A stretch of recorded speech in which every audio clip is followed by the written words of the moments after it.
Hi! This is Revathi. Video చూస్తున్న ప్రతి ఒక్కరికి, అలాగే లైక్స్, కామెంట్స్‌తో ఎంకరేజ్ చేస్తున్న వారందరికీ నా హృదయపూర్వక ధన్యవాదాలు. నీ తనుకే ఎపిసోడ్ నంబర్ 141. మైథిలి ఒడిలో ఉన్న బాబుని సంతోషంతో చూసుకొని, తనకు సపోర్ట్‌గా సహాయం చేస్తూ కూర్చున్న కళ్యాణ్‌ని కాస్త కొత్తగా చూస్తుంటుంది. కళ్యాణ్ కూడా భార్య బిడ్డని చూస్తున్నట్టుగా వాళ్ళిద్దరిని అభిమానంగా చూస్తుంటాడు. కళ్యాణ్ తన చేతుల్ని మైథిలి చేతులతో కలిపి బాబుని పట్టుకొని, మైథిలి బాబుని ముద్దు పెట్టుకోవడానికి తనకు దగ్గరగా తీసుకొస్తాడు. మైథిలి బాబుని అపురూపంగా ముద్దు చేస్తూ ఆనందంతో కన్నీళ్ళు పెడుతుంటుంది. తన ఒడిలో ఉన్న మైథిలిని, బాబుని అంత దగ్గరగా చూస్తున్న కళ్యాణ్‌కి కూడా కన్నీళ్ళొస్తుంటాయి. వాళ్ళు కలవకూడదు అన్నట్టు గుర్తుగా శ్రేయ అప్పుడే కారు దిగి హాస్పిటల్‌కి వస్తుంటుంది. బాబు నోటి వెంట కాస్త ముద్దు ముద్దుగా వస్తున్న మాటలు, కేరింతలకి కళ్యాణ్, మైథిలి సంతోషపడుతుంటారు. శ్రేయ అప్పుడే రూమ్లోకి వచ్చి వాళ్ళిద్దరితో కళ్యాణ్ అలా ఉండడం చూసి ఆశ్చర్యపోతూ తన కుళ్ళిని ప్రదర్శిస్తూ కన్నెర్ర చేసి చూస్తుంటుంది. శ్రేయాని చూడని కళ్యాణ్ బాబుని మైథిలి గుండెల మీద పడుకోబెట్టి ఒక చెయ్యి వాళ్ళిద్దరికీ సపోర్టుగా పెట్టి ఇంకొక చెయ్యి వెనక్కి తీసుకొచ్చి తనకు స్పర్శ తెలియకుండా ప్రేమగా మైథిలి తల నిమురుతూ కన్నీళ్లతో తన తల మీద అభిమానంగా ముద్దు పెట్టుకుంటాడు.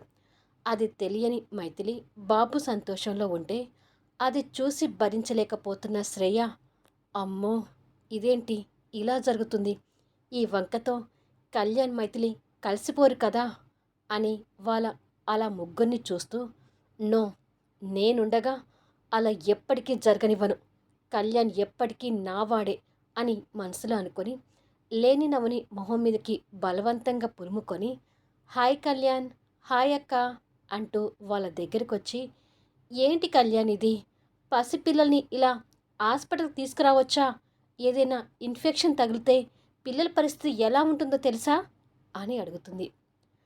అది కూడా నిజమే అన్నట్టుగా కళ్యాణ్ తన వైపు చూస్తూ, బాబుని చూస్తే మైథిలి మనసు కాస్త రిలాక్స్ అవుతుందేమోనని తీసుకొచ్చాను అంటాడు. అయ్యేది మైథిలి మనసు కాదు, నీ మనసు.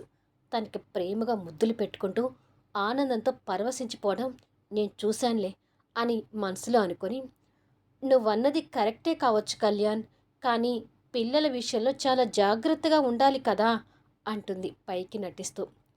అవును కళ్యాణ్, బాబుని ఎక్కువసేపు హాస్పిటల్లో ఉంచడం మంచిది కాదు, బాబుని తీసుకుని వెళ్ళు అంటుంది మైథిలి.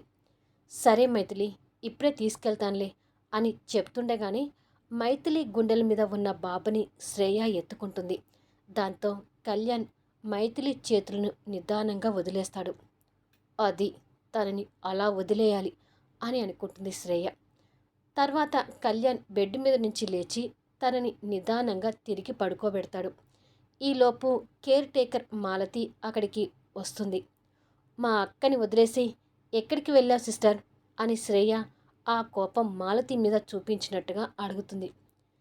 ఇంజెక్షన్ తీసుకురావడానికని వెళ్ళాను అంటూ మాలతి ఇంజెక్షన్ లోడ్ చేస్తుంటుంది. మా అక్కని ఒంటరిగా వదిలేసి ఎక్కడికి వెళ్ళొద్దు, మేము దగ్గర ఉన్నప్పుడు ఇలాంటి పనులు చేసుకోండి అంటుంది శ్రేయ. కళ్యాణ్ సార్ వస్తున్నారని చూసే నేను వెళ్ళాను మేడం అంటుంది మాలతి. అవును, తను నాకు చెప్పే వెళ్ళింది అని అంటాడు కళ్యాణ్ శ్రేయ వైపు కాస్త కోపంగా చూస్తూ.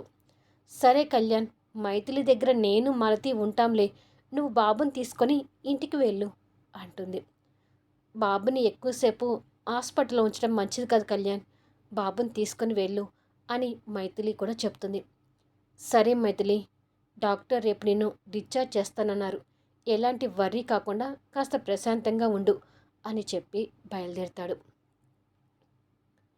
మరుసటి రోజు కళ్యాణ్ మైథిలిని వీల్ చైర్లో ఐశ్వర్య నిలయానికి తీసుకొని వస్తాడు. మైథిలిని వీల్ చైర్లో చూసి రాములమ్మకి, అనసూయం గారికి కన్నీళ్ళు వస్తుంటాయి. మైథిలి నిలయంలో రాగానే ఆ రోజు భుజంగరావుతో గొడవ పడిన సంఘటనలు గుర్తుకొస్తూ, వాడి చావు తొందరగా రావాలి కళ్యాణ్ అంటుంది కసిగా. వాడి జ్ఞాపకాలు నీకు గుర్తొస్తున్నాయని నాకు కూడా అర్థమవుతుంది మైథిలి, నా మీద నమ్మకం ఉంచు, వాడి చావును నీకు చూపిస్తాను అంటాడు కళ్యాణ్ వాడి మీద కసితో. శ్రేయ అప్పుడే రూమ్లో నుంచి బయటకొచ్చి కళ్యాణ్ని అక్కడ చూస్తూ, ఇదేంటి, కళ్యాణ్ ఇక్కడికొచ్చాడు, ఈ వంకతో కళ్యాణ్ ఇక్కడే ఉంటాడా ఏంటి అని అనుకొని, ఇక్కడికి నువ్వొచ్చావేంటి కళ్యాణ్ అని అడుగుతుంది. భుజంగరావు చచ్చే వరకు కళ్యాణ్ ఇక్కడే ఉంటాడు అని అంటూ అర్జున్ లోపలికొస్తాడు. అందరూ అర్జున్ వైపు ఆశ్చర్యంగా చూస్తుంటారు. అర్జున్ అనసూయం గారి దగ్గరికి భుజంగరావు పగపట్టి ఉన్నాడమ్మమ్మ గారు. మైథిలి ఉన్న పరిస్థితిలో వాడిని ఎదుర్కోలేదు. మైథిలి ప్రాణాలు నిలబడాలి అంటే కళ్యాణ్ ఇక్కడే ఉండి తీరాలి అని గట్టిగా చెప్తాడు. నిజమే అర్జున్, వాణ్ణి ఎదుర్కోవటం అంత ఈజీ కాదు అంటుంది అనసూయం గారు కూడా. భుజంగరావు పేరు ఎత్తగానే శ్రేయ కూడా భయంతో వణుకుతూ, నిజమే, వాడు నా సంగతి తర్వాత చూస్తానన్నాడు. కళ్యాణ్ ఇక్కడ ఉంటేనే మంచిది అని అనుకుంటుంది మనసులో. అమ్మ మైథిలి, కళ్యాణ్ ఇక్కడ ఉండటం వల్ల నీకేమైనా అభ్యంతరమా అని అడుగుతుంది అనసూయం గారు బాధపడుతూ. మైథిలి మనసులో మాట్లాడుకుంటూ, అన్నీ బాగున్నప్పుడే భుజంగరావుని నేను ఎదుర్కోలేకపోయాను. ఈ పరిస్థితిలో భుజంగరావు ఎదుర్కొంటాననే నమ్మకం నాకు లేదు. అలా అని కళ్యాణ్ ఇక్కడ ఉండమంటే మరో రకంగా భయపడాలి. చిలక జోషం చెప్పినట్టు కళ్యాణ్ నన్ను నగ్నంగా చూసే పరిస్థితులు వస్తాయేమోనని అనుక్షణం భయపడుతూ ఉండాలి అని ఆలోచిస్తూ ఉండగానే తన దగ్గర నుంచి సమాధానం రాదని కళ్యాణ్కి అర్థమై, ఎవరు కాదన్నా నేను ఈ పరిస్థితిలో ఐశ్వర్య నిలయాన్ని వదిలిపెట్టి వెళ్ళను. నాకు సిగ్గు లేదనుకుంటారో బుద్ధి లేదనుకుంటారో ఎవరిష్టం వాళ్ళది. ఎవరు ఏది అనుకున్నా నేను మాత్రం ఇక్కడి నుంచి కదిలేది లేదు అని అంటాడు మొండిగా. కళ్యాణ్ మాటలకి ఇక మైథిలి కూడా ఏమీ మాట్లాడలేక మౌనంగా ఉండిపోతుంది. ఎవరు ఏమీ అనుకోరు, మీరు ఇక్కడే ఉండాలి అని అంటుంది రాములమ్మ. అదే కరెక్ట్గా అన్నట్టుగా మైథిలి అనుకొని, సరే కళ్యాణ్, నేను ఎక్కువసేపు కూర్చోలేకపోతున్నాను, కాస్త రెస్ట్ తీసుకుంటాను. మాలతి ఇంకా రాలేదా అని అడుగుతుంది. మాలతి మరి కాసేపట్లో వస్తుంది మైథిలి, నిన్ను నీ రూమ్లోకి తీసుకెళ్తాను పదా అంటూ కళ్యాణ్ వీల్ చైర్తో కిందనే అరేంజ్ చేసిన తన రూమ్లోకి తీసుకెళ్తాడు. వాళ్ళిద్దరూ అలా వెళ్తుంటే శ్రేయ కంగారు పడుతూ, ఎందుకైనా మంచిది, వీళ్ళని ఓ గంట కనిపెడుతుండాలి అని అనుకుంటుంది. కళ్యాణ్ బెడ్ మీద పిల్లోస్ సర్చ్ చేసి వీల్ చైర్లో ఉన్న బెడ్ మీదకి రావాలన్నా గాయాలు తగ్గే వరకు కష్టమవుతుంది మైథిలి, నేనే నిన్ను ఎత్తుకొని బెడ్ మీద పడుకోబెడతాను అంటాడు. సరే అన్నట్టుగా తల ఊపుతుంది. తనని నిదానంగా ఎత్తుకొని బెడ్ మీదకి పడుకోబెడతాడు. ఇలా ఎత్తుకొని పడుకోబెట్టాలంటే మాలతి కూడా కష్టమే అవుతుంది. నేను ఇక్కడ అందుబాటులోనే ఉంటాను కాబట్టి ఎప్పుడంటే అప్పుడు నన్ను పిలువు అంటాడు కళ్యాణ్. సరే కళ్యాణ్ అంటుంది. కళ్యాణ్ తనకి బెడ్షీట్ కప్పుతుండగా ఇంతలో మాలతి కూడా తన లగేజ్తో లోపలికి వస్తుంది. మాలతి, ఇక నువ్వు పూర్తిగా ఈ రూమ్లోనే మైథిలికి అందుబాటులో ఉండు, తను ఏ రకంగానూ ఇబ్బంది పడకుండా చూసుకో అంటాడు కళ్యాణ్.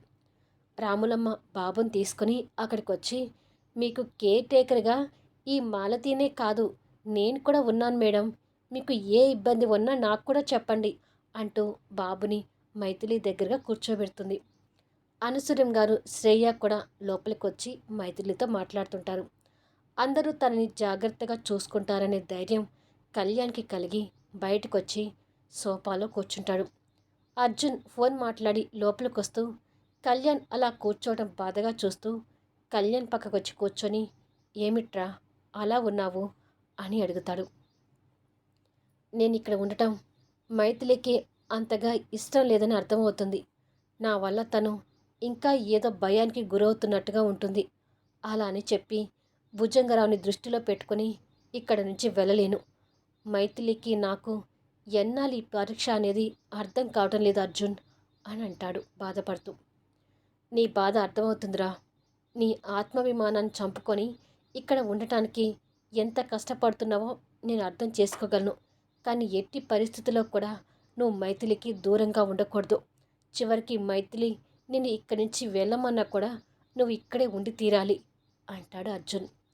ఆ మాటలు వింటూ అనసూయం గారు అక్కడికి వచ్చి, ఒకప్పుడు ఈ నిలయం నీది అనుకొని స్వేచ్ఛగా ఉండేవాడివి, ఇప్పుడు కూడా నువ్వు అలాగే ఉండు నాన్నా. నీకు ఎన్నోసార్లు చెప్పాను, ఇప్పుడు కూడా చెప్తున్నాను. ఏదో ఒకరోజు ఈ నిలయం నీదవుతుంది అని అంటుంది అనసూయం గారు. ఏంటి గ్రాని, ఏదో పిచ్చిగా మాట్లాడుతున్నావు? ఇది ఐశ్వర్య నిలయం, అంటే మైథిలి నిలయం.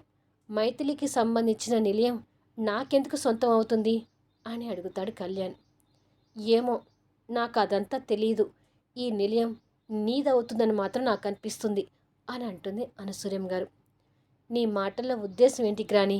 ఈ నిలయం నాదవుతుంది అంటే మైథిలికి కాకుండా పోతుందనే కదా అర్థం అని అంటాడు కళ్యాణ్. అనసూయం గారు ఏమీ మాట్లాడలేక మౌనంగా ఉండిపోతుంది. అలాంటి పరిస్థితి మైథిలికి రాకూడదు గ్రాని. మైథిలి ఎప్పుడూ మహారాణిలా ఈ నిలయంలోనే ఉండాలి అని అంటాడు. సాయంత్రానికి కళ్యాణ్ మైథిలిని వీల్ చైర్లో కూర్చోబెట్టుకొని గార్డెన్లో తిప్పుతుంటాడు. కొద్దిసేపటికి తనని మళ్ళీ బెడ్ మీద పడుకోబెట్టి, నీకు ఎప్పుడు బయట తిరగాలన్నా చెప్పు మైథిలి, తీసుకెళ్తాను అని అంటాడు.